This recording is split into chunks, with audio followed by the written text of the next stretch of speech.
I got one more college question, and I Yeah. cannot forget this. Walk me through the Sugar Bowl, Teddy Bridgewater. They They they hit. they sent you. They threw the penalty out, but boy, I was all over my living room hype, dog. Walk me through the play, man. What you saw? Um, you know what's crazy? Like you say, you always get that one shot, right? That one shot, yeah, they shot on Yeah, Teddy, man. Lined it up. we I'll tell you, Teddy's definitely the toughest quarterback I've ever played against. Yeah, Because he took some shots that game.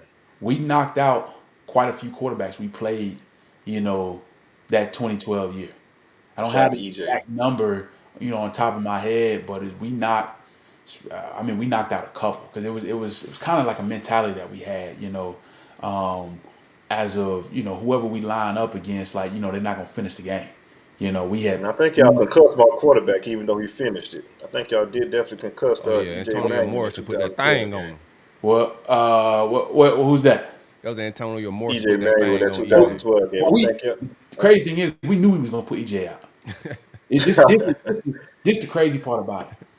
Going into that game, and this is how, like, when I talk about, like, Dan Quinn and Coach Muschamp, how great of coaches they really were. And Dan gets some credit. Coach Muschamp gets some credit, but I don't think they get the credit that they really, really, really, truly deserve.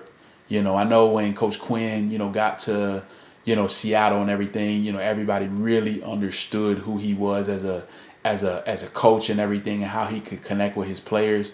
But I still think it could be more, like, when it comes to it. But it was like going into that game.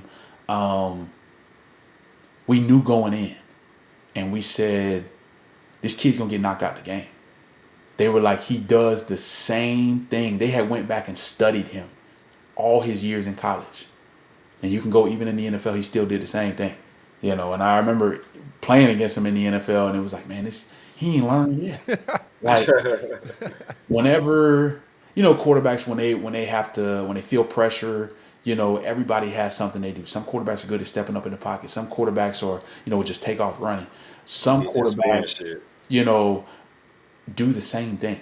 And his thing was, he spins out, That spin. and every time he's gonna Oh spin. man, that's crazy. You spin out, mentioned that and because so I really have I didn't even have access to the film you got. Of course, I watch every game. But I knew exactly what you was talking about when you said he yeah. does that exact same thing when it comes to pressure. But go ahead, man. That's And it that's was good like, stuff. they brought it up and were like, look, you know, when they get in this formation, we check into this call. When this call comes, they said, whoever's coming, they said, aim 1 yard Behind the upfield, shoulder. Yeah. and he gonna go to sleep.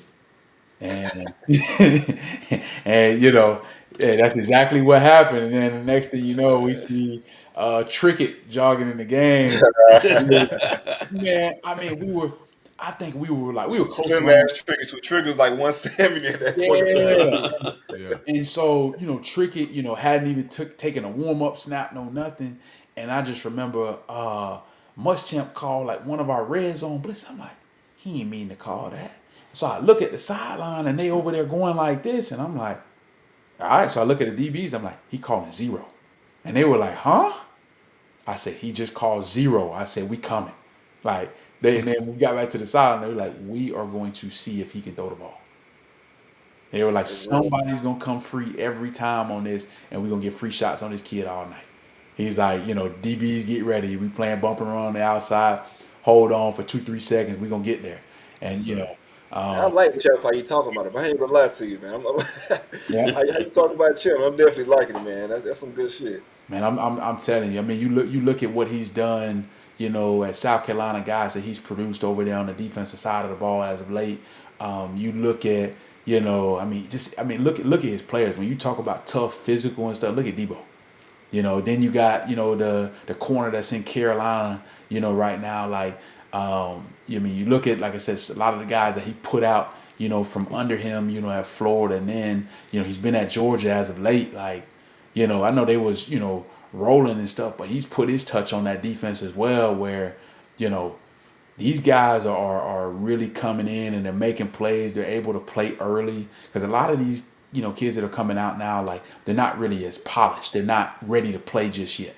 just because, they're such a raw athlete, or, usually when you graduate guys so fast where they're leaving junior year, you're never really having a chance to play a bunch of snaps. So it's like you might have a good junior year and running around crazy athlete, but it's like being able to develop and understand the NFL game, because the NFL game is a lot different than the college game. Like NFL is taking certain college elements, but it still has a lot different, meaning like to it when it comes to like an NFL game. Because I mean, when you get these coaches a whole off season or a whole week to scheme you up, like it's crazy. Like I remember we were playing, just being from Palm Beach, I give you a name, Jimmy Moreland. Jimmy Moreland, played at Royal Palm, and was with me my first year in Washington. He was a starting nickelback. Young kid, came out of JMU, could play, and Jimmy gets away with a lot of things, because of his instincts. He does things that kind of may not be as natural to some guys, but he's very comfortable with doing it. He can get his hands on the ball, and so he had kind of was doing some things that he may have shouldn't have been doing, the last like week or two of the season, and we were living under, and it was making us some plays, and we got into the playoff game, and the first third down, Tom Brady goes at him, and we look at him, we were like, hey, like you hot every third down like this game, right? Because like you when you go into games and you put certain things on film, Yeah. teams draw up third downs where they are specifically going at you. Like they can get you cut the next week if they want to. That's how much deep they really dive into this thing. And Jimmy knew like, I got to play by my rules. I can't be doing all this, superstar Jimmy, out here. But it's something that's different for a lot of guys. So when they come in, they got to go about it and learn the game from that standpoint.